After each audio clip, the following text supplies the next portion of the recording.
Hi everyone, my name is Oyama Mdleleni. I am Purpose Coach. In this season of my life, I believe that God is really calling me to try and simplify spirituality, especially because I feel that also it has happened in my own life that there were some hurdles because I was lacking understanding in terms of what it entails and also what some of the terms mean.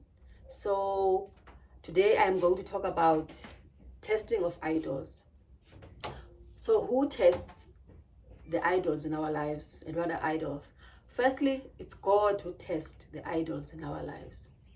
What are idols? Idols, it's people, places, and possessions that God has given us, and we end up placing our dependency on them instead of placing our dependency on God.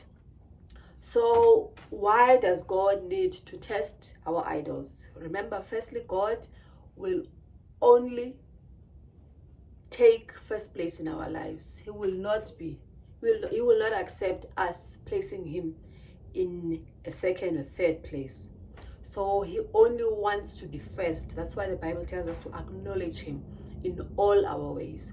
So he does not allow us, or he does not want us to involve him in certain areas of our lives and neglect him in other areas of our lives. So he wants us to place him first in all our lives. What does it mean to place him first? That means to always go and ask him, seek his will for our lives in terms of relationships, in terms of marriage, in terms of raising our children, in terms of stewarding our finances, in terms of our careers, in terms of our mental health, in terms of our physical health, all these things in our lives, that he wants us to first go and seek his will regarding those areas of our lives, because he's already ordained all of these things in our lives. So it's senseless of us to seek our own wisdom and seek our own understanding and do these things in our will, whereas God has already ordained it. So somehow he is just trying to avoid or is trying to avoid us worrying about these things when already the answers are there. So God tests now the idols because he wants for us to reprioritize in terms of placing him first in our lives, having our priorities in order. The people. So God gives us these relationships, whether it's in our marriage, it's in our families, our children. All these people can be idols in our lives when we place them first. What does it mean to place them first? It means that when they hinder us connecting to God. For instance, if we're going to always make an excuse and say that my husband this or my children that, I can't connect with God because of them. Sometimes really yes, because we are so stretched, we stretch thin ourselves in terms of pouring into these relationships. Then we can really sense, because God knows our heart.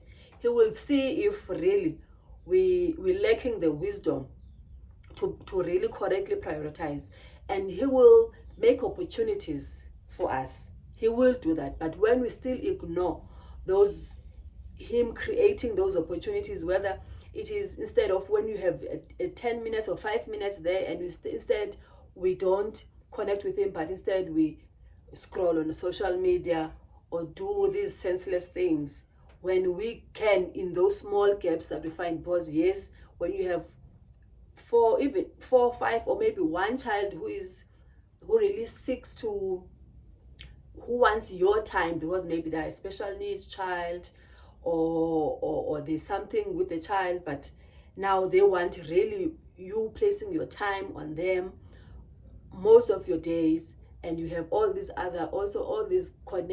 commitments that you need to also give your time and your attention to. But when you get those gaps in your schedule, but still you don't find time to connect with God, then God will slowly chop off those friendships, those relationships, so that you prioritize correctly in terms of who is first in your life. We see this in the story of Job in the Bible, where his 7 sons and 3 daughters would host parties. And every time they would host these parties, Job would make a sacrifice for each child in case they cursed God in their hearts. So this shows us that Job idolized his children. And God used the devil to test Job. And Job lost everything. But still Job praised the Lord, even though he had lost all his possessions, even though he had lost all his children. But he praised the Lord. And at the end of the story, we see God restoring Job everything that he had lost. So God will remove the people that we have placed first in our lives, or he will just cause a shake. He will cause a shake. Sometimes you'll see people lying about you, people leaving you, and then also cause a shake in your marriage, or cause a shake in your children, or something in your family that will make you really see and reprioritize in terms of who do you place first in your life. Then also places you go to, even your work, where you go, and you place these things first. It's always about work for you. It's always about going to clubs and parties and all this. It's always about traveling and seeing places, and you forget to say, God, thank you. You are the one who has created these opportunities for me. You are the one who is opening these doors for me. And you forget to put God first in everything that you do, in all these opportunities that is created for you. You being able to do that work and having those doors open for you. So he will start to cause a shake in your life that will start to make you reconsider your priorities. And then possessions, things that we have, houses. We see how people now start obsessing about houses, money, cars, titles, and now God will cause a shake in your finances, so that you see that your finances have been your anchor. Instead of now worshiping the giver, instead we start worshiping the gift, of which the gift, it's a temporary thing, but we know the giver is eternal.